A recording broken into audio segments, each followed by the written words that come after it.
हाय दोस्तों, आज की वीडियो में हम लेकर आए हैं एक मजेदार कहानी। और इसी तरह के वीडियो को सुनने के लिए हमारे चैनल DM कार्टून वीडियो को सब्सक्राइब करें, लाइक करें और अपने दोस्तों के साथ शेयर करें। चलिए अब कहानी शुरू करते हैं। कौन थी वो? मैं 8 महीने की प्रेग्नेंट थी और अपनी डिलीवरी के लिए अपने मायके गई थी। माँ ने मुझे फोन पर बताया, घर के पीछे की तरफ जो खाली जमीन थी ना, वहां पर एक नया कमरा बनवा लिया है। इतने सालों के बाद जैसे ही अपने घर में कदम रखा, कुछ अलग सा लगा। माँ, ये घर के पीछे की तरफ नया कमरा बनवाने की क्या जरूरत थी? अरे बेटा, घर के पीछे दूर दूर तक खाली जमीन है। तेरे पापा को कई दिनों से लग रहा था कि यहाँ पर एक कमरा बनवा लेंगे तो ताजा हवा मिल जाया करेगी। अब तो ये सब छोड़ और चल जल्दी से दूध पी ले। माँ, मैं थोड़ी देर में पी लूंगी, आप सो जाओ। मैंने दूध का गिलास उठाकर उस खिड़की में रख दिया। पता नहीं कब आंख लग गई। अचानक से खिड़की के पल्लों के खड़कने की तेज आवाज आई। दूध का गिलास धड़ाम से जमीन पर आ गिरा। जमीन पर गिरते ही दूध का रंग लाल हो चुका था। मैंने खिड़की से झांक कर बाहर देखा। चारों तरफ धुप अंधेरा था।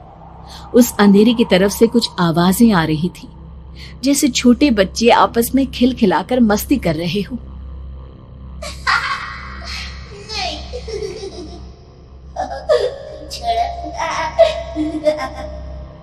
इतनी रात को इतने घनघोर अंधेरे में बच्चों की आवाज कैसे आ रही है?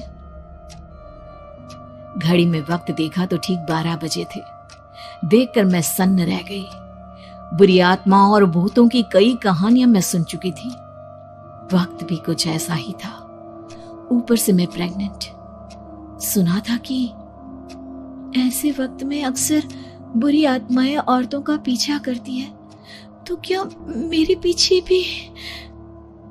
पसीने से तरबतर बड़ी मुश्किल से, जैसे कांपते हाथों से मैंने उस खिड़की को बंद किया। जल्दी से जल्दी उस कमरे से बाहर निकलकर माँ के पास जाने के बारे में सोचा, लेकिन जैसे ही दरवाजे की तरफ पलटी, लगा कोई साया हवा की स्पीड से दरवाजे के सामने से गुजर गया। मेरे गले में अटक कर रह गई। मैं जोर से चीख कर माँ को बुलाना चाहती थी, लेकिन वो आवाज खुद मेरे कानों तक नहीं पहुंच पा रही थी। तो माँ तक कैसे पहुंचती? खिड़की के पल्ले एक बार फिर तेज हवा के झोंके से धड़ाम करके खुल गया और पूरी ताकत से मैं चीख पड़ी। जानती थी मेरी चीख की आवाज सुनकर कुछ ही सेकंड में माँ वहां पहुंच जाएगी, लेकिन ऐसा कुछ हुआ ही नहीं। मेरा कलेजा डर के मारे फटा जा रहा था। आखिर माँ ने मेरी आवाज क्यों नहीं सुनी? इतनी गहरी नींद में तो माँ कभी नहीं सोती। ठीक पीछे खुली हुई वो खिड़की। मुझ में इतनी ताकत नहीं बची थी कि मैं पलटकर उस तरफ देख भी सकूं।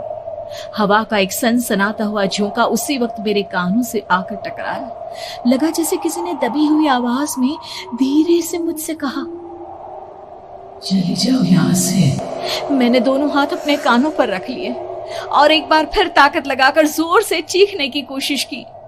माँ! पापा! मेरी आवाज उस कमरे की दीवारों से टकराकर वापस मुझे ही सुनाई दे रही थी। जितनी ताकत के साथ मैंने चीखने की कोशिश की थी, कुछ ही देर बाद उससे कहीं ज्यादा तेज और दर्दनाक चीख मुझे सुनाई देने लगी। ये आवाज ठीक मेरे पीछे खिड़की से आ रही थी। वो आवाज मेरे कानों में पिघलते हुए लोहे की तरह गिर रही थी। उन आवाजों में हैवानियत थी। वो आवाजें किसी इंसान की नहीं है, इतना मैं समझ चुकी थी। कांप रहे हाथों से मैंने अंधेरे में कुछ ढूंढने की कोशिश की। तभी अचानक मेरा हाथ बेड पर रखी टॉर्च पर पड़ा। किसी तरह ताकत लगाकर टॉर्च का बटन ऑन किया, लेकिन ये क्या? सामने दरवाजे पर 3 छोटी लड़कियां खड़ी हुई थी। उनके हाथ में स्टील के चमचमाते हुए चाकू थे। मैं घबराकर लड़खड़ाई और पीछे की तरफ हटी, लेकिन तब तक वो मेरे पास आ चुकी थी। उनकी गर्दन टेढ़ी थी और उनके हाथों के वो चाकू मेरे पेट को निशाना बनाने को तैयार। मैं जोर से चीखी, नहीं छोड़ दो मेरे बच्चे को, मत मारो, मत मारो, छोड़ दो मेरे बच्चे को। सोनाली, सोनाली क्या हुआ बेटा? तू इतनी डरी हुई क्यों है? उठ बेटा, क्या हुआ? हड़बड़ाकर मैंने अपनी आंखें खोली।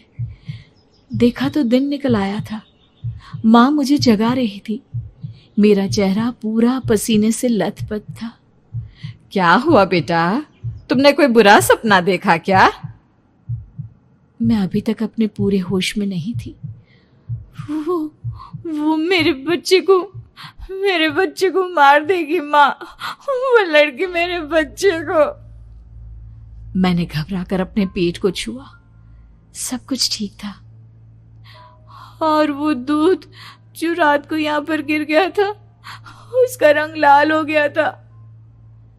माँ ने हंसते हुए दूध का गिलास मुझे दिखाया। तुमने दूध पिया ही नहीं, पूरा का पूरा ऐसे ही रखा हुआ है। तुमसे कहा था ना सोनाली, सेहत के लिए लापरवाही ठीक नहीं बेटा। लेकिन मैंने तो सब कुछ अपनी खुली आंखों से देखा था। ये सपना कैसे हो सकता है?